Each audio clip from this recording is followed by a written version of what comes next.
जय श्री गणेश।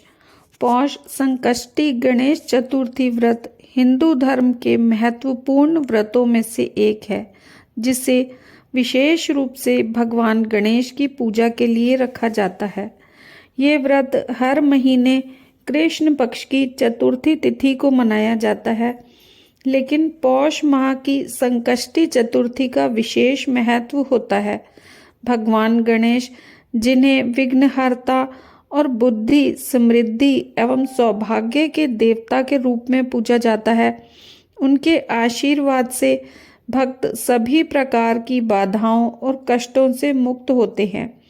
इस व्रत की शुरुआत सूर्योदय से होती है और दिन भर व्रत रखने के बाद रात को चंद्रमा के दर्शन और पूजा के बाद व्रत का पारण किया जाता है।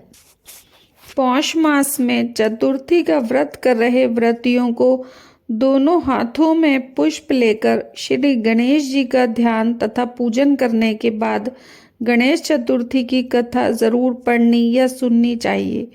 संकष्टी गणेश चतुर्थी के दिन श्री गणेश के दर्शन और व्रत करने का बहुत महत्व है।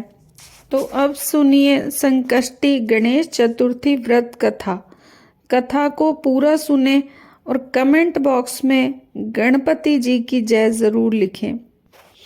कथा के अनुसार एक समय की बात है जब अहंकारी रावण ने स्वर्ग के सभी देवताओं को परास्त करके जीत लिया था और अपने अहंकार में चूर हो संध्या बेला को जब वो अपनी नित्य संध्या में व्यस्त ऐसे महाबली बाली को पीछे से पकड़ लिया, तब वानरराज महाबली बाली ने रावण को अपनी बगल में दबाकर उसे अपनी नगरी किष्किंधापुरी ले गए।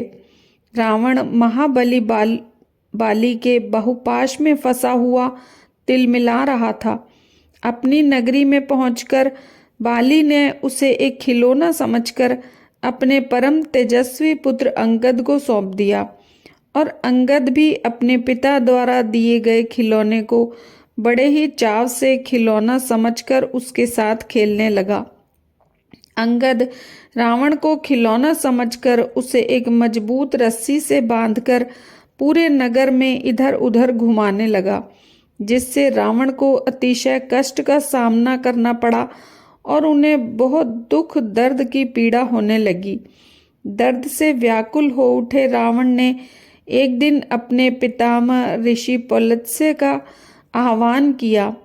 अपने पुत्र का आह्वान पाते ही वो रावण का मनोमन स्मरण करने लगे और देखा कि वो बड़ी दयनीय स्थिति में किसी वृक्ष के साथ बंधा हुआ है।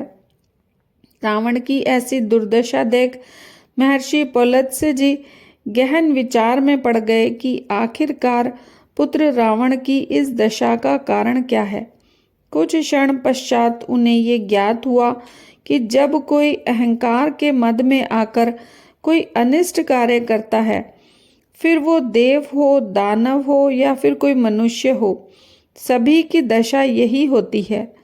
अपने पुत्र की इस दशा का विवरण पाते ही वो तुरंत रावण के पास आ पहुंचे और कहा, बोलो पुत्र रावण, मुझे क्यों याद किया?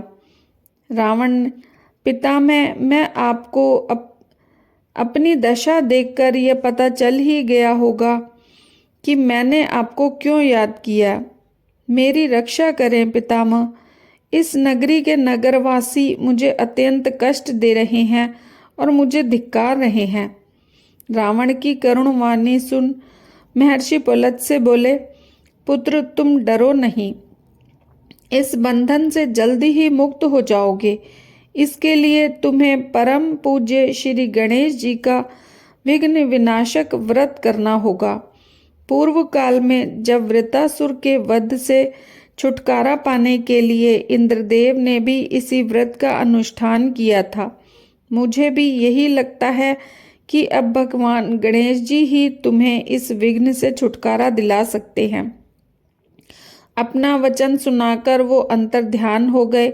अब अपने पिता के वचनों अनुसार रावण ने श्री गणेश जी की आराधना करनी शुरू कर दी और बड़े ही श्रद्धा भाव से पौष माह में आने वाली गणेश चतुर्थी का व्रत किया, जिसके पुण्य फल स्वरूप वो बाली के बंधन से मुक्त हुआ और पुनः अपने राज्य को प्राप्त हुआ। जो भी श्री गणेश भक्त पौष मास की संकष्टी चतुर्थी पर इस व्रत को श्रद्धा पूर्वक करते हैं, उन्हें सफलता अवश्य ही प्राप्त होती है। संकष्टी गणेश चतुर्थी व्रत भगवान गणेश के प्रति अपनी श्रद्धा और भक्ति को प्रकट करने का एक महत्वपूर्ण माध्यम है। इस व्रत को सच्चे मन से करने वाले भक्तों को न केवल भगवान गणेश का आशीर्वाद प्राप्त होता है, बल्कि उन्हें आत्मिक शांति और समृद्धि भी मिलती है। इसीलिए इस पावन व्रत को श्रद्धा और भक्ति के साथ करना चाहिए और भगवान गणेश से अपने जीवन की सभी बाधाओं और दुखों को दूर करने की प्रार्थना करनी चाहिए।